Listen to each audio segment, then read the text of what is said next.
Most of you guys are probably familiar with standard change makers. They've made a very high quality changes for a long period of time. Mike, thanks for coming to join us. Thank you for having me. Mike was down in Atlanta with us 2 days ago also, and we were fortunate enough to have him again come support us.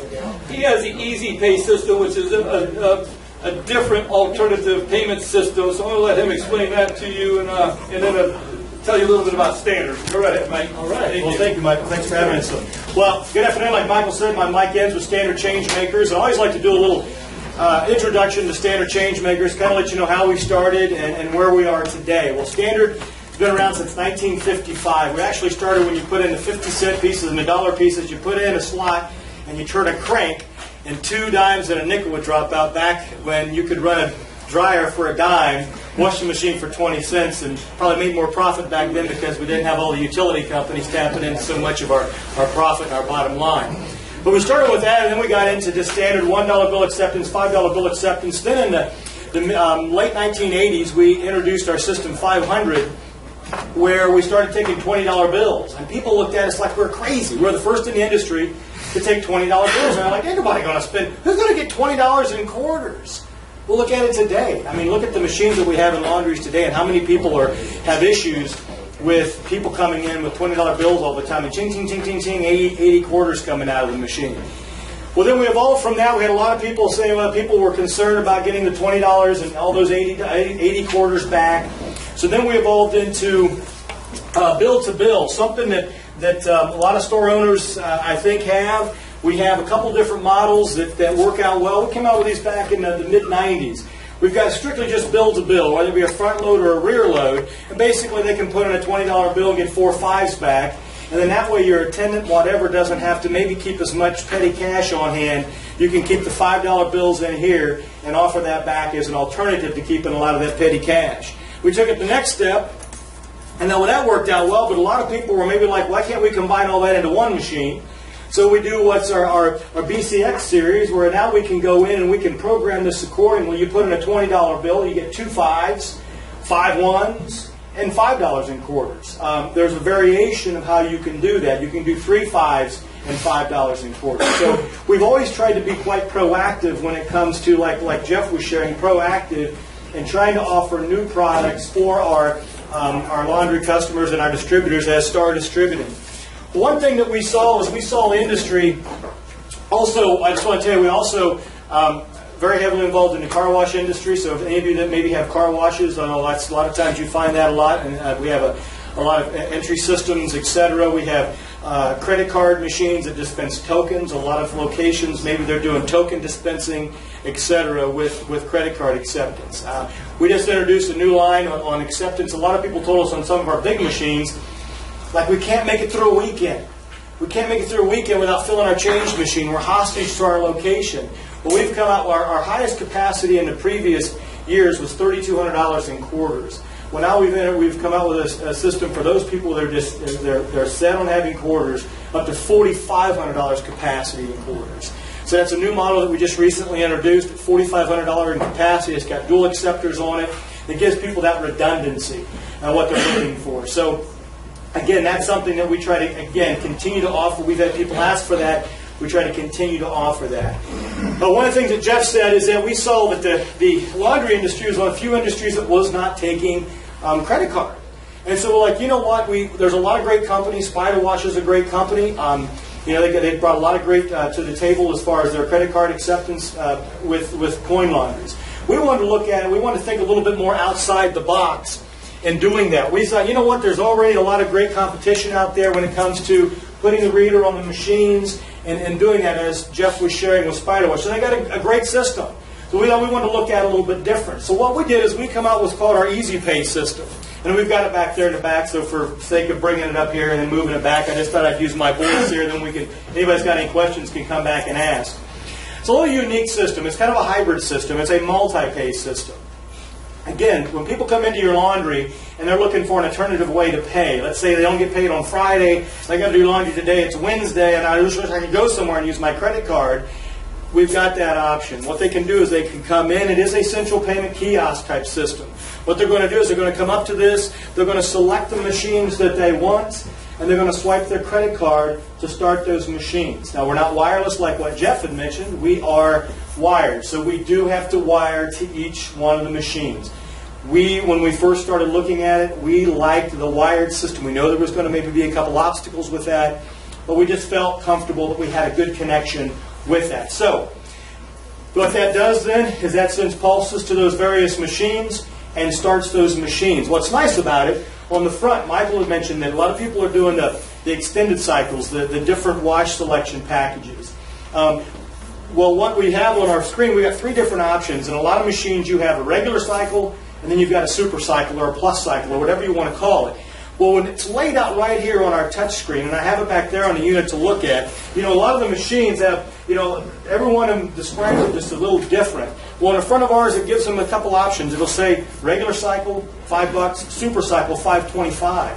And going back to like what Jeff was sharing, we're seeing an increase in people purchasing that higher dollar wash. To give you an example, in the car wash industry, we monitor people that are spending cash, and we monitor people that are spending credit card.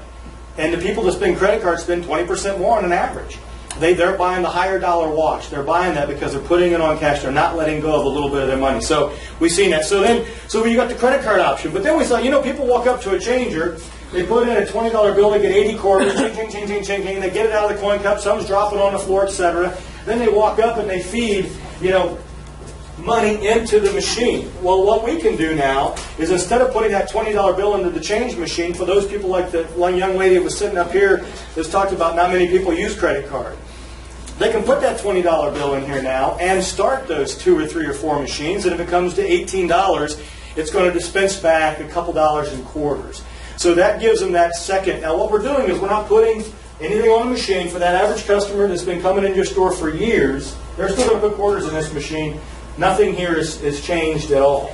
So they can do that. They can start with credit card, or they can now, what we're seeing is a big increase. And what that does is now, again, it eliminates some of the coin collections that you need. You want to make those coin boxes. Before you know it, Speedway is going to be coming out with a tilt-out 55-gallon drum to catch quarters or something, because there's a lot of, you can only make these coin boxes just so big to accommodate that. Now we're getting VIN prices 8, and they got a 100-pound machine. I mean, there's a lot of options there.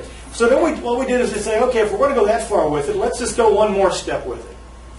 Let's say you're here at one of the stores events, and big machine, coin neck jams, and it's on a Saturday morning.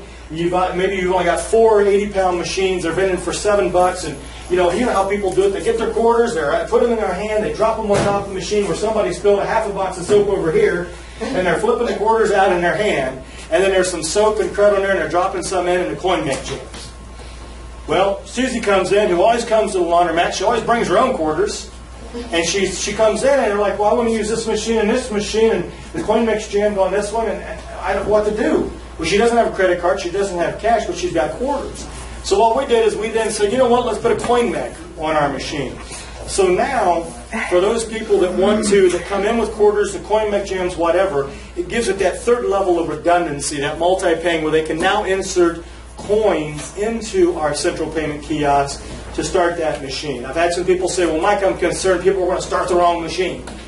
Well, they're starting the wrong machine now. I've been in the coin laundry industry for about 25 years, and I see them. They're standing right in front of the machine, and they start the wrong machine. So we're not immune to that. And actually, when people leave their machine to go to the central payment kiosk, they do just like they do normally. They're going to fill their washer full of clothes. Then they're going to go get their change because they've taken possession. That's my machine. Nobody else is going to use it. So they go over, and it's machine number 22. It's got a big letter. They go in there, machine number 22, and they start that machine. So that's what that does. That gives them that multi-payment. There's an attendant option in there, which is very nice for drop-off laundry. They can enter a ticket number to where now an attendant, she has to swipe her card so we know who started the machines, what machine she started, and then she enters in whether it's going to be a credit card for that person's laundry and or cash. She enters in the amount here, and then the report that you receive every night, you can go back through and balance. It's like, okay, it was only a $5 drop-off. Why did she start 3 40-pound machines? It eliminates some of that. It kind of gives you that backup audit proof where you can now start questioning some of the people. I had somebody the other day tell me on a drop-off laundry, ticket 1001, ticket 1002, ticket 3, 4, and 5 were missing, then ticket 1006 was there. Well, what they were doing is they were tearing up the other 3 tickets, sticking the cash in their pocket, and hoping the operator wouldn't notice. And that happens all the time. It really does. So we have a drop-off feature in there. We've got a start feature where they can start a washing machine and have to enter in as to why they started the washing machine for a person. That way we know that they're not sticking the cash in their pocket and starting that machine for that person. Some other neat little function acts as a backup change machine. If somebody has a single change machine and it can act up as a back change machine just in case something would happen with your existing change machine in your facility. Again, it's not for every operator. It's something that we saw a niche market out there that we wanted to approach it a little bit differently. Credit card fees is one we hear a lot of people talk about. And again, with ours, it's the same as what Jeff was sharing with Spider Wash, about 5% on an average. We start out at 4 and we build from that, but on an average, it's about 5% overall just on the credit card of that processing. So that kind of gives you a real quick overview of standard change makers. You know, where we've been, where we've gone, and where we're heading. You know, we try to be prepared for some of the future payment options that are coming up in the future. We don't really know where it's going, but we just want to try to be as prepared as possible. So for those of you that maybe do have some service questions, etc., I do have a PowerPoint back there going over some different descriptions of machinery. So for those of you that have purchased standard, thank you very much. I appreciate that business. And come back and see me at the back if you have any questions about anything. And I really appreciate everybody's time. Thank you very much. Thanks, Frank. Yes, thank you.